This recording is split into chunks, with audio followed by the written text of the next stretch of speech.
Вообще от учителя почему-то очень часто требуют какой-то нравственной такой подоплеки его работы. То есть учитель, он не может просто вот ходить на работу и работать, как, например, какой-то другой человек, допустим, водитель.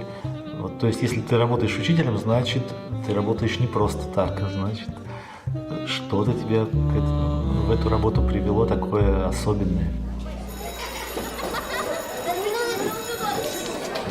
Я работаю учителем биологии в сельской школе, в небольшой школе.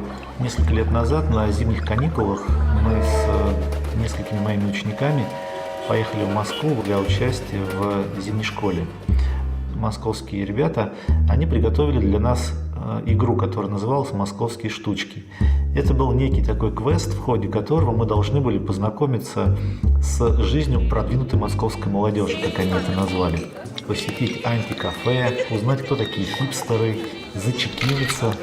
И одно из заданий было, это нужно было купить книгу и подарить ее какому-то человеку на улице.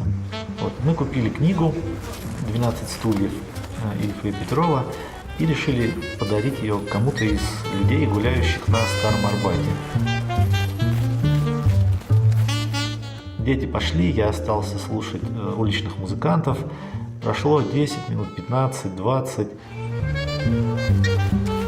Они вернулись с грустными лицами, с книгой в руках и поведали мне, что не удалось им никому ее вручить, потому что все люди, к которым ребята обращались, они принимали их за кидал, что это какой-то развод.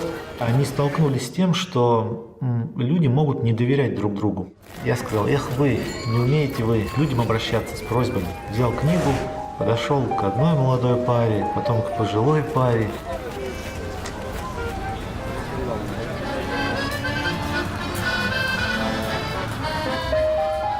Но люди просто шарахались в стороны, и никто не хотел брать эту книгу. Так мы никому книгу не смогли подарить и решили оставить ее в метро. Ну, на всякий случай написали номер телефона. И вечером уже, когда лег спать, мне пришло сообщение на телефон. Большое спасибо за книгу. Я всю жизнь мечтал прочитать «12 стульев».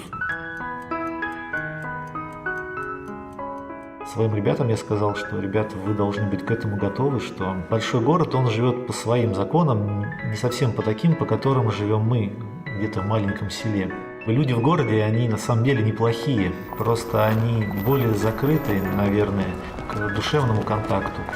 То есть здесь, может быть, путь к доверию, он немного другой, может быть, более длинный, может быть, вот он действительно вначале устанавливается через какое-то невербальное общение, то есть переписки, электронной почты. Может быть, люди вначале узнают друг друга заочно и только потом начинают доверять уже непосредственно друг другу.